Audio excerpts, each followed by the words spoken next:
আলহামদুলিল্লাহ ওয়াসালাতু ওয়াসালাম আলা রসুলিল্লাহ। কুরআন ও সালাহ বুঝুন আরও সহজ উপায়ে। আপনার স্বপ্ন পূরণ করুন। কুরআন আরবি ভাষা সালাত এর সাথে 40,000টি শব্দ, অর্থাৎ কোরআনের মোট শব্দের প্রায় 50 ভাগ।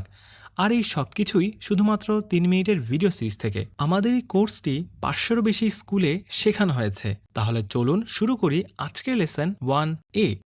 আমাদের এই কোর্সটি তৈরি করতে সাহায্য নেওয়া হয়েছে কিছু ব্যাকরণ বইয়ের রিভিউ, পরিসংখ্যান, শিক্ষা প্রধান পদ্ধতি, নতুন ভাষা শেখার উপকরণ, ব্রেইন, থিঙ্কিং, ইফেক্টিভ লিভিং এবং এনএলপি। একটা ছোট্ট হিসাব দেখায়, সাধারণত যে কোরআনগুলোর প্রিন্ট করা হয় তাতে মোট পৃষ্ঠার সংখ্যা 600টি। প্রতিটি পৃষ্ঠায় লাইন রয়েছে 15টি, প্রতিটি লাইনে শব্দ রয়েছে 9টি, প্রতিটি পৃষ্ঠায় শব্দ রয়েছে 130টি। তাহলে মোট শব্দের সংখ্যা দাঁড়ায় প্রায় 78,000।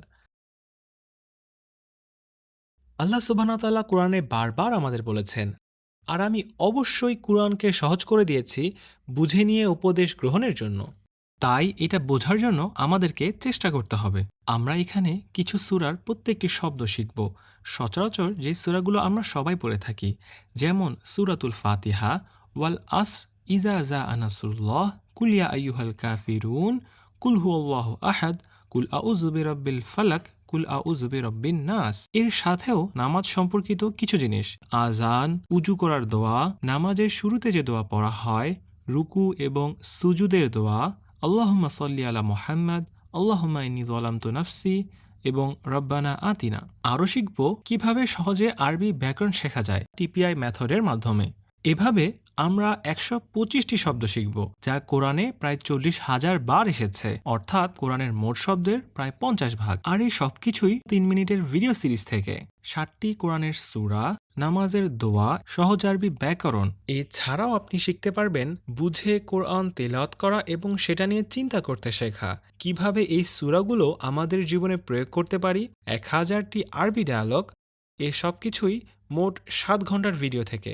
এই ধরনের আরেকটি ভিডিও সিরিজ, তখন কোরআনের মোট শব্দের প্রায় 70 ভাগই আপনি শিখে ফেলতে পারবেন, যার ফলে কোরআনের প্রতিটি লাইনে তখন আপনার জন্য নতুন শব্দের সংখ্যা হবে মাত্র 2টি। প্রত্যেকটা লেসনের 2টি ভাগ রয়েছে, যেমন 1A, 2A, 3A। এতে রয়েছে সূরা এবং আজকার। অন্যদিকে 1B, 2B, 3B এতে রয়েছে সহজ আরবি ব্যাকরণ, যেটা টিপিআই মেথড এবং আরবি ডায়ালগের মাধ্যমে শেখানো হবে। কোনো বিষয় ভালোভাবে শেখা এবং আয়ত্ত করার জন্য কয়েকটি উপায় রয়েছে, যা শিখছেন তা সাথে সাথে লেখা এবং অন্যকেও শেখানো। আমাদের এই ভিডিওগুলো শেয়ার করতে ভুলবেন না কিন্তু। যদি সুযোগ হয় কয়েকজন মিলে গ্রুপ করেও শিখতে পারেন। তো আজ এই পর্যন্তই। আসসালামু আলাইকুম ওয়া রাহমাতুল্লাহি ওয়া বারাকাতুহু।